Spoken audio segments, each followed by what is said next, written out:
જય હિન્દ મિત્રો, ધ્યેય કમ્પ્લીટમાં તમારું સ્વાગત છે. તો મિત્રો, આજે આપણે દરેક સ્પર્ધાત્મક પરીક્ષામાં ઉપયોગી ધોરણ 6ની ગુજરાતીના સમાનાર્થી શબ્દો જોવાના છીએ. તો મિત્રો, આ એક જ લેક્ચરમાં આપણે ધોરણ 6ની ગુજરાતીમાં જેટલા પણ સમાનાર્થી શબ્દો છે એટલે તમામ સમાનાર્થી શબ્દો આપણે આમાં લઈ લીધેલા છે. તો મિત્રો, હજી સુધી જો તમે આપણી ચેનલને સબસ્ક્રાઇબ ન કરી હોય તો ચેનલને સબસ્ક્રાઇબ કરી દેજો અને આ વિડીયોને તમારા જેટલા પણ મિત્રો સ્પર્ધાત્મક પરીક્ષાની તૈયારી કરી રહ્યા છે એ તમામને શેર કરી દેજો. તો ચાલો હવે શરૂઆત કરીએ છીએ.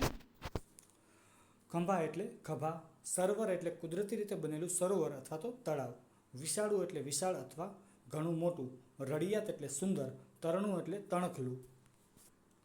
સામાન્ય રીતે મધુર લાગતો મોટો અવાજ એટલે નાદ, સોગાદ એટલે ભેટ, ત્રાડ એટલે ગર્જના,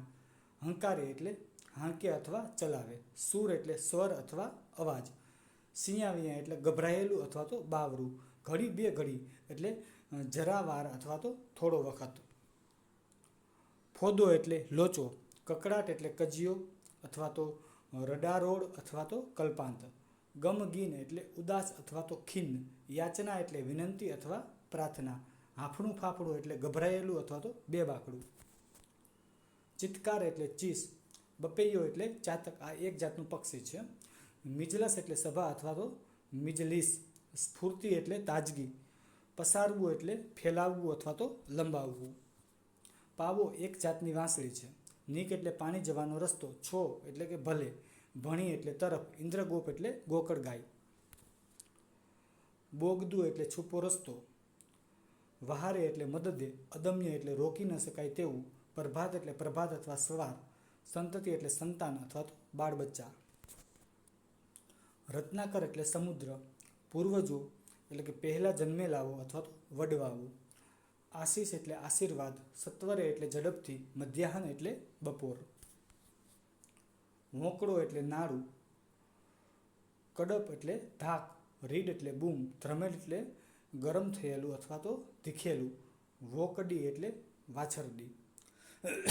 મિત્રો સોરી. 43મું જોઈએ. પાદર એટલે ગામની ભાગોળ, નેસ એટલે ઝૂંપડું, ગાવ એટલે 2.5 કિલોમીટર, તાસક એટલે રકાબી, આથડવું એટલે રખડવું. ત્યાર પછી જોઈએ રોડકોળ વેળા એટલે કે સાંજનો વખત,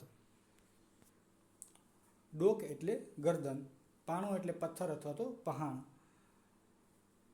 ત્યાર પછી જોઈએ ઘાંટો પડવો એટલે બૂમ પાડવી, માહો માહ એટલે અંદરો અંદર, ફોસી એટલે બીકણ,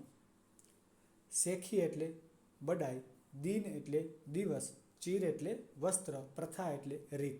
તરંગ એટલે કલ્પના અથવા તો મનના વિચાર, આભાસ એટલે ભ્રમ અથવા તો ખોટો દેખાવ, ટાંટિયા એટલે પગ, સીમાડો એટલે ગામની હદ, વેરાન એટલે ઉજ્જડ, વાઝડી એટલે વાવાઝોડું, બાચકું એટલે નાની ગાંસડી,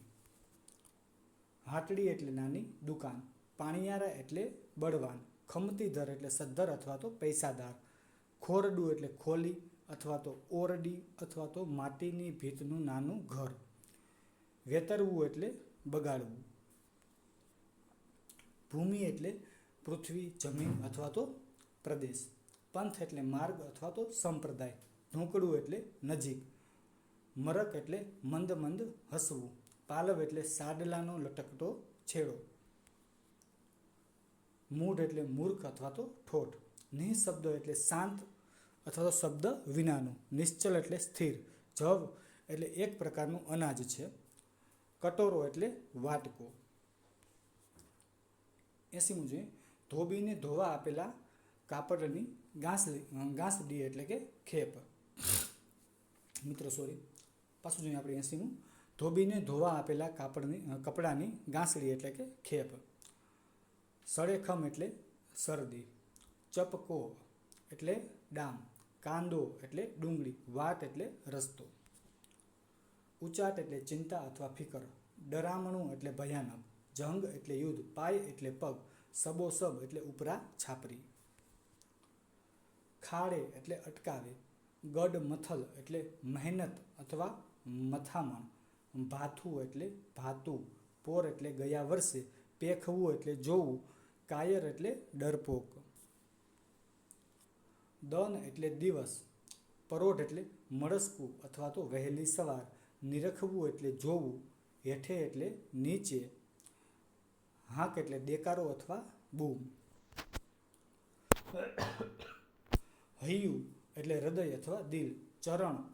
એટલે પગ, આભ એટલે આકાશ, ઘન ઘોર એટલે ગાઢું, વીજ એટલે વીજળી, અંબર એટલે વસ્ત્ર, પિંજાણી એટલે પૈડા ઉપરનું ઢાંકણ,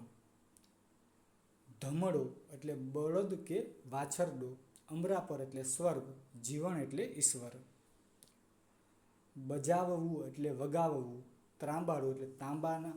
ત્રાસ અથવા તો મોટી પરાત, વાની એટલે વાનગી, ટટ્ટુ એટલે ઠીંગણો ઘોડો, પંથી એટલે મુસાફર, ઘડી એટલે સમય, દ્વિજ એટલે પક્ષી અને ઉષ્મા એટલે ગરમી અથવા હૂંફ. તો મિત્રો આ હતા ધોરણ 6ની ગુજરાતીમાં જેટલા પણ સમાનાર્થી શબ્દો હતા એ તમામ સમાનાર્થી શબ્દો આપણે એક જ લેક્ચરમાં લઈ લીધેલા છે. તો મિત્રો જો હજી સુધી તમે આપણી ચેનલને સબસ્ક્રાઈબ ન કરી હોય તો ચેનલને સબસ્ક્રાઈબ કરી દેજો અને વિડીયોને તમારા દરેક મિત્રોને શેર કરી દેજો. તો બસ અહીંયા લગી રાખીએ છીએ. જય હિન્દ, થેન્ક યુ.